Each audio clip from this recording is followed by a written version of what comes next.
अस्सलामुअलैकुम फ्रेंड्स, कैसे हैं आप सब। उम्मीद है कि आप सब ठीक से होंगे। आज मैं बना रही हूँ अपने किचन में एक मज़ेदार की फ्लेवरफुल और खुशबूदार बहुत ही लाजवाब की बनी थी बिरयानी। मैंने यहाँ पर बासमती राइस नहीं ली हूँ, मुरादली राइस ली हूँ। मेरे शोहर को पसंद नहीं आया, बार बार वही खा रहे हैं तो बोर हो चुके थे, इसलिए मैंने मुरादली चावल की बिरयानी बनाई हूँ। చూడండి గైస్, హలో అండి అందరికి, బాగున్నారా మీరందరూ। నేను ఈరోజు బాస్మతి రైస్ కాకుండా మురాదలి రైస్తో chicken biryani, leg piece chicken biryani చేశానండి। చాలా అంటే చాలా ఫ్లేవర్ఫుల్గా, కలర్ఫుల్గా భలే బాగుంది। మీరు కూడా ఒకసారి ట్రై చేయొచ్చు।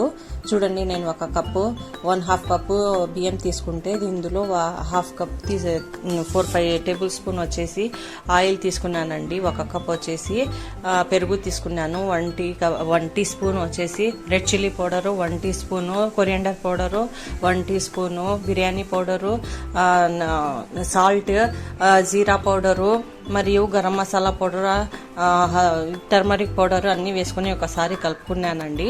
ఇప్పుడు చికెన్ వేసేసాను, హాఫ్ బాయిల్ చేసేసాను నేను చికెన్కి అయితే కుక్కర్లో, ఎందుకంటే చాలా స్మూత్గా ఉంటుంది, తినేదానికి బాగుంటుంది। బ్రిస్తా వేసేసాను, అన్ని మసాలాలు వేసేసాను, గరం మసాలాలు। చూడండి, ఇక్కడ నేను మళ్ళీ కొత్తిమీర, పుదీనా, మేథి ఇవన్నీ వేసేసానండి। ఇప్పుడు నేను అంతా బాగా కలుపుకొని స్టవ్ మీద ఉడికేదానికి పెట్టేశాను।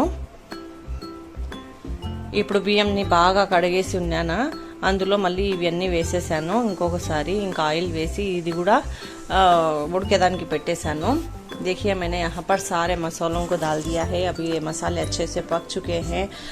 तेल 1/2 कप मैंने यहाँ पर चावल ली हूँ, तो यहाँ पर 1 कप मैंने दही ली हूँ। 5 टीस्पून आके बड़े टीस्पून से मैंने ऑयल को डाला है और सारे करके मसाले टीस्पून डाली हूँ। Red chilli powder, coriander powder और बिरयानी मसाला और ज़ीरा पाउडर टीस्पून डाली हूँ। 1/2 टीस्पून आके गरम मसाला पाउडर और हल्दी को डाल के मिक्स कर लिया है। देखो, कुकर में मैंने थोड़ी देर को पकने के लिए रख दिया था। अच्छे से मेल्ट हो जाएंगे तो चिकन खाने में बहुत ही मज़ेदार जूसी होता है, इसलिए मैंने यहाँ पर कुकर में डाल दिया था। देखिए, चावल भी अच्छे से पक चुके थे। कच्चा कच्चा रहने पर ही आप लोग इसे निकाल देंगे तो बहुत ही खुला खिला रहता है। చూడండి, ఇవి త్వరగా మెత్తబడిపోతాయి ఈ రైస్ అయితే, అందుకని మీరు బాగా త్వరగానే తీసేసేయాలి।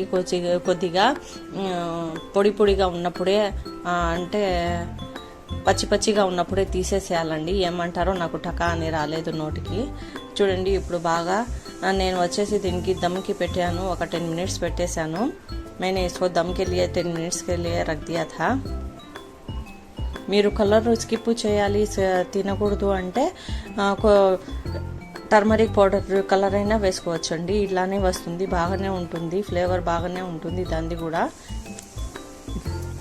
కొత్తగా వాళ్ళు ఎవరైనా చూసే వాళ్ళు ఉంటే లైక్ చేయండి, షేర్ చేయండి, కామెంట్ చేయండి గైస్। సబ్స్క్రైబ్ చేయడము మర్చిపోకండి ప్లీజ్ అండి। चैनल पर कोई नया है तो लाइक करें, शेयर करें, कमेंट करें गाइस, और सब्सक्राइब करना बिल्कुल भी मत भूलना। देखिए, मिलते हैं एक और रेसिपी के साथ। अस्सलामु अलैकुम।